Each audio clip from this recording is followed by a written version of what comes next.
Science Week with our TED Talk kind of stuff. We got a whole bunch of great science teachers lined up for you this week with a lot of interesting discussions to be had about various areas of science. We hope you come to all of them. We'll have donuts every day. Raffle ticket every time you come. Make sure your name's on it. Put it in the jar. At the end of the week, we will draw for our 3 gift cards. I believe we've got Jimmy John's, Subway, and Culver's. Is that correct, Mr. Stoutenborough? Yeah. And I'd like everybody to thank Mr. Stoutenborough and the rest of the Science Club for putting this all together for us.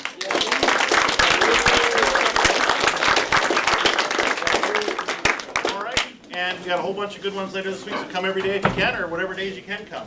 And right now, I'll give it off to Mr. Dobson and his discussion of race is not real, biologically speaking. Thank you very much. And unfortunately, I got an email from clearly the best substitute in the building, Mr. Rybecki, who gave his suggestion of race. It's just a pigment of your imagination.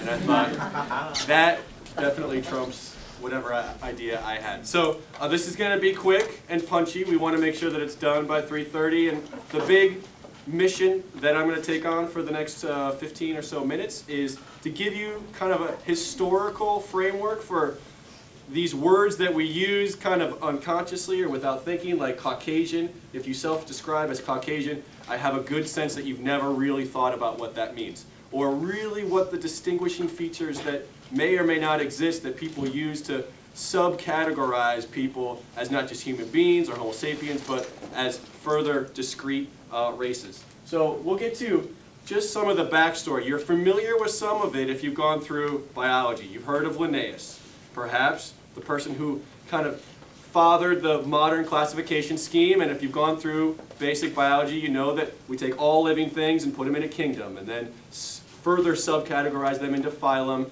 and so on until we get all the way down to a species. And one of the quirks of history that you probably didn't hear about in your biology class is Linnaeus' time, when all these classification ideas were first emerging. There was a lot of unknown. There were vast swaths of earth that were sort of This is a reminder that there is staff meeting at 3:30 in the ISD. No pressure. That's right. So there was vast expanses of earth where people really didn't investigate all that was going on there. So when Linnaeus was classifying human beings for the first time, he didn't just stop at Homo sapiens. He also included all these creatures that were described by sailors or explorers on faraway places like Homo monstrous or Homo ferus. So this was a part of scientific classification where different genus of human beings, some of which we know now is completely mythical. So this original classification scheme was adapted and improved upon by a person who I know you've never heard of, but is the originator of the term Caucasian. And he was a Linnaeus, and what his change that he brought to this was he decided that human beings could be categorized not by geography or by nation state, which was typically done, but he categorized them in these discrete groups. He put Caucasian as one group, American Indian, Asian, African, and Malay. And Malay is like a region of Southeast Asia, like Singapore, Indonesia, current Malaysia, and that. So he took human beings and he further subcategorized them into these groups, which he called races. And if you're wondering how did he decide upon these 5 groups, or how did he decide upon Caucasia as a place to make one group, geography students will place Caucasian, the Caucasus Mountains, or the Caucasus Mountains, as being a place in southern Russia, or near Georgia, Turkey. So it's kind of way away from where we would expect necessarily our ancestry to be if you would classify yourself as Caucasian. But the intriguing part of this classification was, what is the metric? What is the measurable? And Blumenbach, in his scientific decision, decided that he was going to rank these human skulls by beauty, by pure aesthetics. Which skulls were the most beautiful? Which skulls were the most pristine? Not pristine in undamaged, but pristine in the shape and the geometry and the angles. And he determined that the most beautiful skull, perhaps not surprising if you look at his skull, was the Caucasian skull. That was the most beautiful skull, and the other skulls were ranked in a hierarchy of from greatest beauty to least beauty. So you can see, well now, what you may not have an awareness of, but this is back in the day, there was a lot of pseudoscience floating around about how you could determine someone's character, not through investigation or through conversation, but through just pure physical structure of their skulls. Phrenology was an idea that was very prevalent in that era, where the shape of someone's skull showed you their traits, showed you how smart or how criminally intent they may have been, their different features. And so it wasn't that far of a leap to go from phrenology, where the bumps on your head indicate your skills or your deficits, but also taking it to things like facial angle, giving an indication of intelligence. Now, when he derived this idea of races, and Caucasians being the peak of it, the concept was, well, how do we explain all these different kinds of people? If Adam and Eve were the first people, how do we explain these different races? And there were ideas about, maybe there were Adam and Eves for each race that kind of concurrently were placed, but Blumenbach's idea was probably the most common of the time, that these different races were populations that degenerated from the original. And I think now is where we get this idea of race is not just, you know, it has an idea, but the idea isn't without consequence. If you take on this idea of race and of Caucasians as being sort of the original epitome, or the original kind of Platonic ideal, and that these other races are degenerations from the ideal, then you start to get into some real sort of serious effects of this kind of idea. And one of these is, who would this ideal appeal to? Who would this ideal of races according to different categories appeal to? And I put these two people up because they shared exactly the same time in history, Thomas Jefferson and Johann Blumenbach. Because at the same time that Blumenbach was organizing human beings into these races, people like Thomas Jefferson were organizing a new country. And there is a phrase you may recognize: we hold these truths to be self-evident, that all men are created equal. But there's a paradox implicit in this phrase. And I see a lot of familiar people, and I'm wondering, do you see the paradox in the phrase that Jefferson wrote? All men are not created equal in the framework of that Declaration of Independence, because people like Thomas Jefferson, as they were writing this, they were thinking in their head, all white people are created equal, or all Caucasian people are created equal, or all people who look just like me are created equal. The other people who we keep as slaves or who we've imported against their will, they clearly can't be equal, or else this whole system we've set up doesn't work anymore. So this idea had a big attraction to people like the Founding Fathers, who had to figure out how to make this contradiction work. That you have humans that are all equal, and yet they can't be equal. So the hierarchy here really helps make this paradox kind of fit together. Well, with our biology and what we know today, we can fully discredit and pretty clearly show that biology, that race does not have any standing. That human beings cannot functionally be separated by races according to biology, for a couple of reasons. One, that people haven't been around long enough, and there hasn't been enough geographic isolation to possibly form races. And also, if we look at our DNA, now that we've been able to sequence everyone's DNA, or of a large number of different kinds of people's DNA, we know there's not enough difference in your DNA to account for any kind of races. And lastly, we can't even, if we try, to clearly separate different kinds of people into races. It's terribly, terribly undefinable. Back in Blumenbach's day, they had never found any of these early humans. Early humans that clearly have human likeness, but they're not like modern human. So things like Neanderthals were unheard of. Things like Lucy, the Australopithecus, were unheard of. So they didn't have a sense of real human origins. We know now, when we look for the oldest of the oldest of the oldest kinds of people, that they're all found in Africa. So that clearly would be the beginning of where the human story would ever emerge. And that over time we see different later fossils found in parts of southern Europe, southern Eastern Europe, and then later in northern Europe, and way, way, way up until about 10, 12, 13,000 years we see people over here. So there's a clear human migration that we can see from fossil evidence and from archaeology and from cultural evidence. And we know that if people, based on the fossils and the ancient humans that we see, if people have only left Africa for about 100,000 years, that's not enough time. That's not enough time, not enough generations for there to be enough differences to emerge for that different groups of people to become clearly distinguishable races. The other bit, this is the one that's probably the most tricky to wrap your head around, but if you have a basic understanding of DNA, and you know that if I compare my DNA to your DNA, or any random person's DNA on the whole Earth, our DNA is going to be similar. It's going to be really, really similar. Those 4 billion base pairs or so are going to be almost all the same. In fact, if we look at it really, really carefully, it's about 99.9% similar. Your DNA, my DNA, some random person at the other end of the globe, their DNA. It's almost all the same. And when we look at that little bit of difference between us, the little bit of difference, when we put people in groups,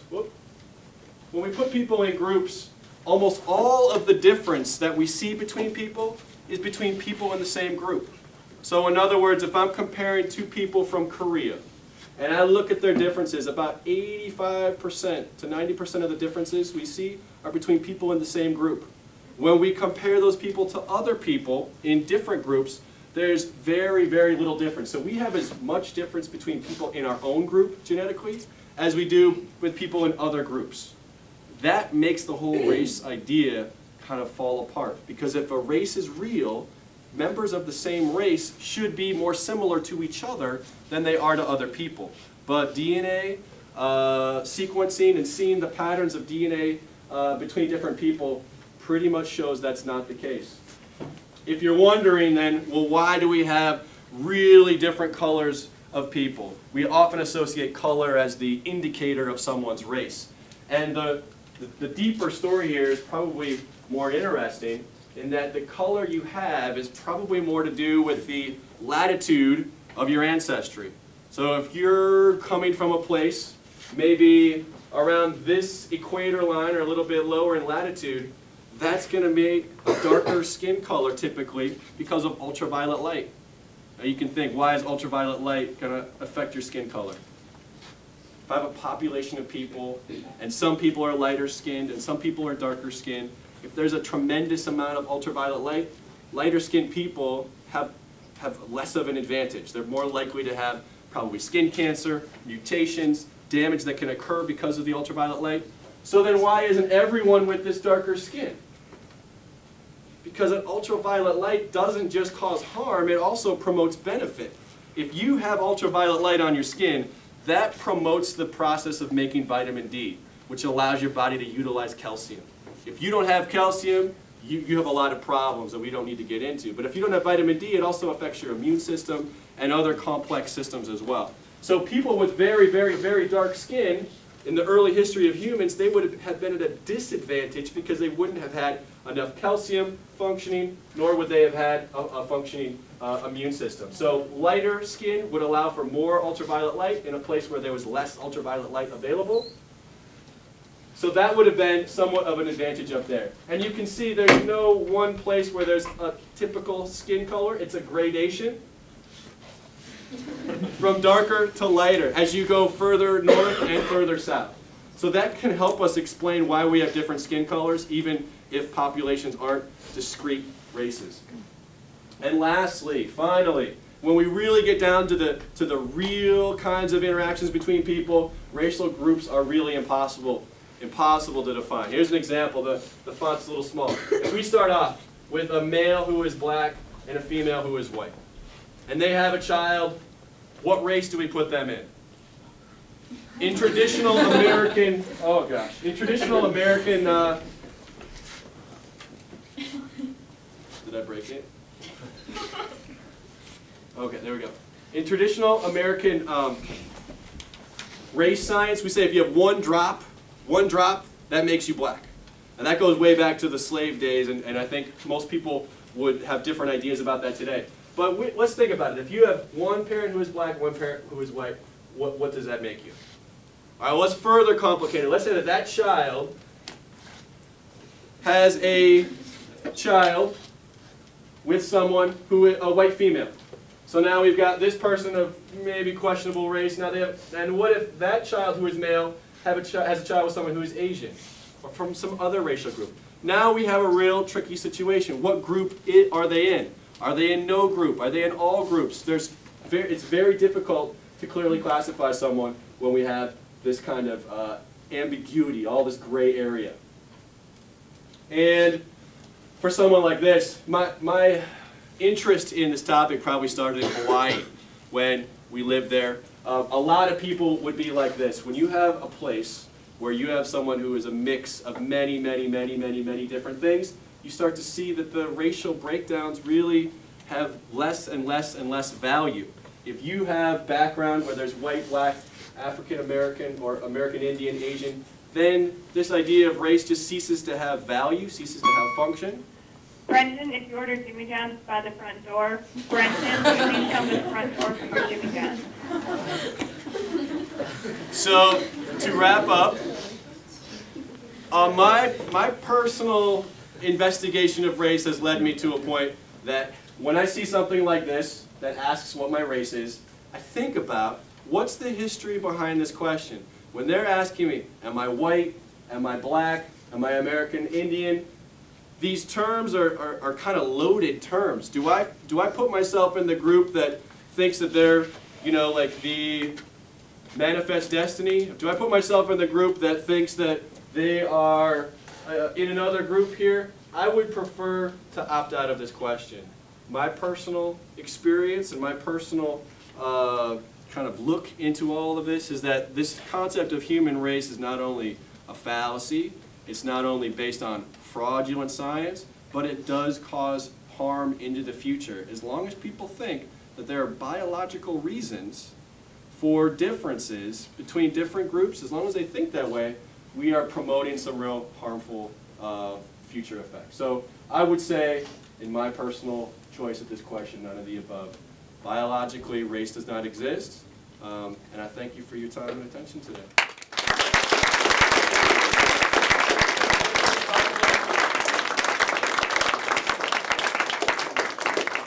Do you want to give a preview of what's going to be later this week? Yeah, let's see. What do we got? Tomorrow? Who's up tomorrow? Miss LC is up tomorrow, and she is going to be talking about wild horses, Mustang and Burro, conservation out west, and some of the controversies with that and how they handle those. Mr. Westby, who will be talking about, do you want to say it or should I? Just how we get things smaller and smaller and smaller and smaller. From the past now and into the future, right? Yep. All right, cool. Thursday we have? Stem cells. First of all, what are stem cells and why are they such a hot topic right now? And on Friday we finish up with Mr. Rumpy. Dopamine and serotonin, the happiness tour. Happiness tour. So little brain chemical stuff. All right.